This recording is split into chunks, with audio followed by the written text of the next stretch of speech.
October 1st, 2023, my friend Desmond had invited me over to his church.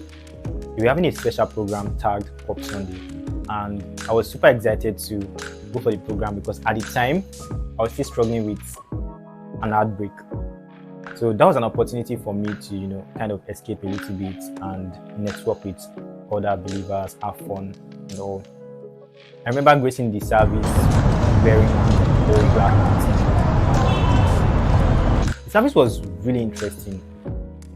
One part of the service that I really enjoyed was the Q&A session, and I remember the pastor was responding to the questions, and while he was talking, he talked about how when we are watching Netflix movies, they kind of infuse LGBTQ scenes even when it doesn't make sense.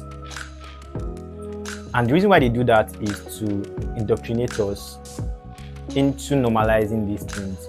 And you notice that maybe before, when you see such things, you would perhaps cringe and feel somehow, or maybe fast forward the scenes. But the more you are exposed to those scenes, the less cringy the scenes become. And the reason why I shared that analogy was to say that we don't have much Christian agendas like that to inspire people to want to join our faith.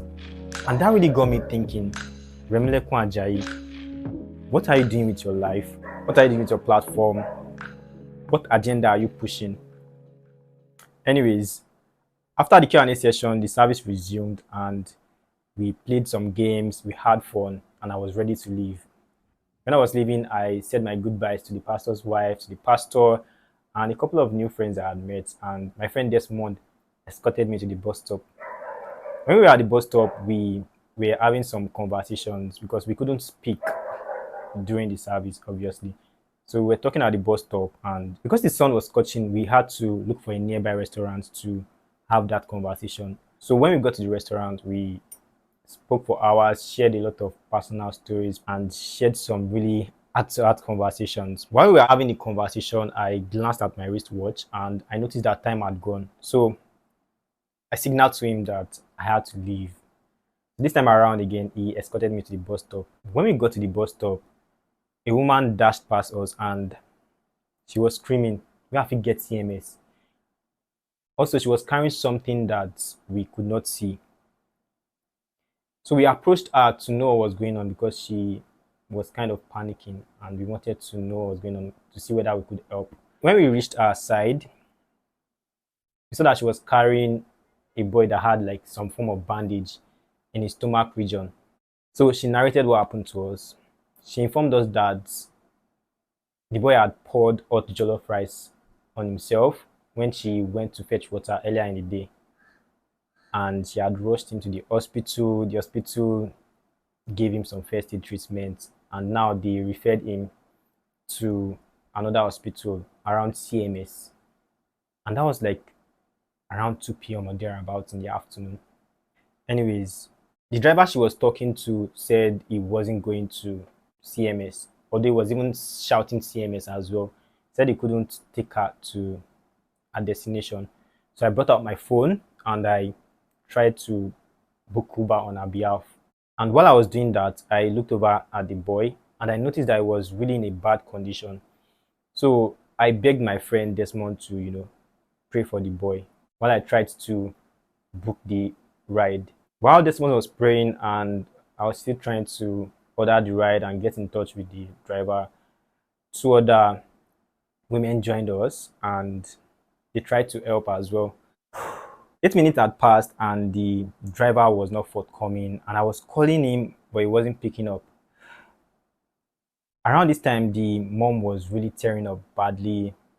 She was wailing, and someone was passing by signaled to us that there is an hospital at the other side that we could literally rush the boy to, and they could like give him first aid treatment or something, because at this point he was looking really terrible. He wasn't in a very good condition.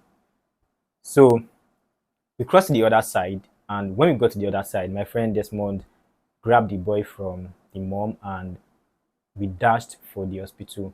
When we got to the hospital, there was no one at the reception. So we had to go to the first floor.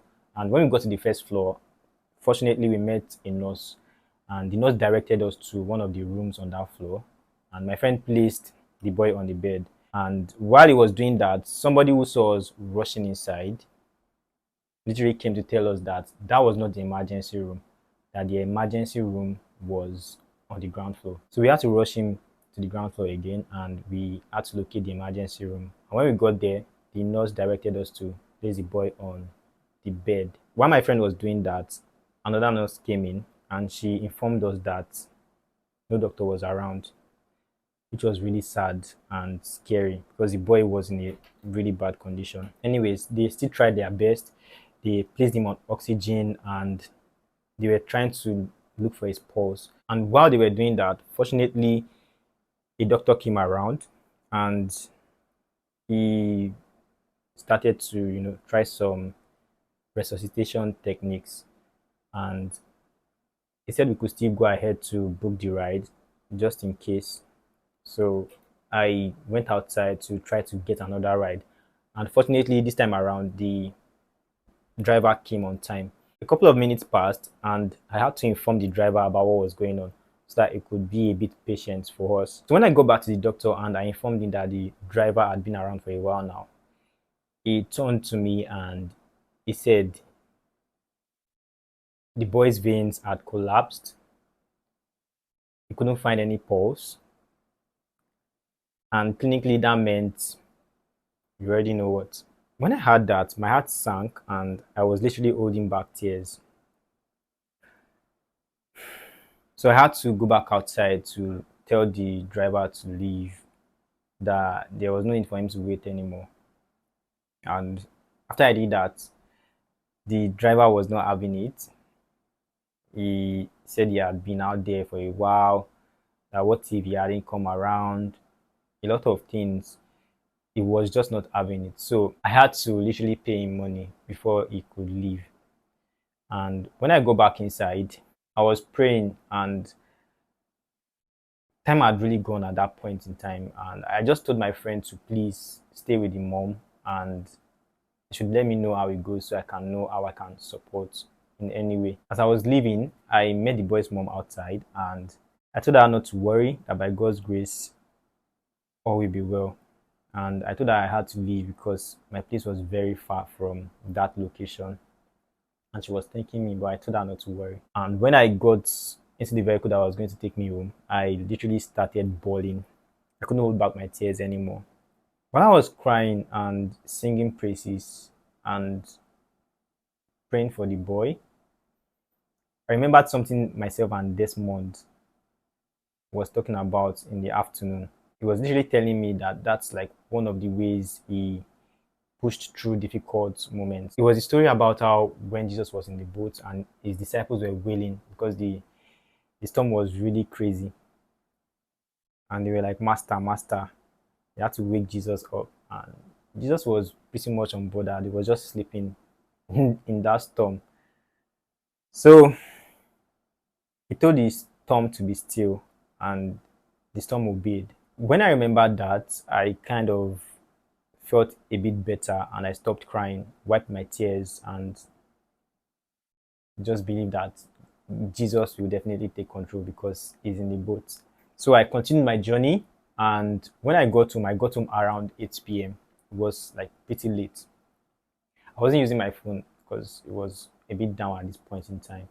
And when I got home, I checked my phone, and the message I got made my heart sink further. I saw we lost the boy, and that was really heartbreaking. I wouldn't like to push blames, and if there's anything this experience has taught me, it's about how fickle life is, and that whatever it is that we've been called to do, whatever it is that we know how to do, we need to do it well, and we need to do it well on time. I hope this video will inspire you to, live purposefully going forward. Sila.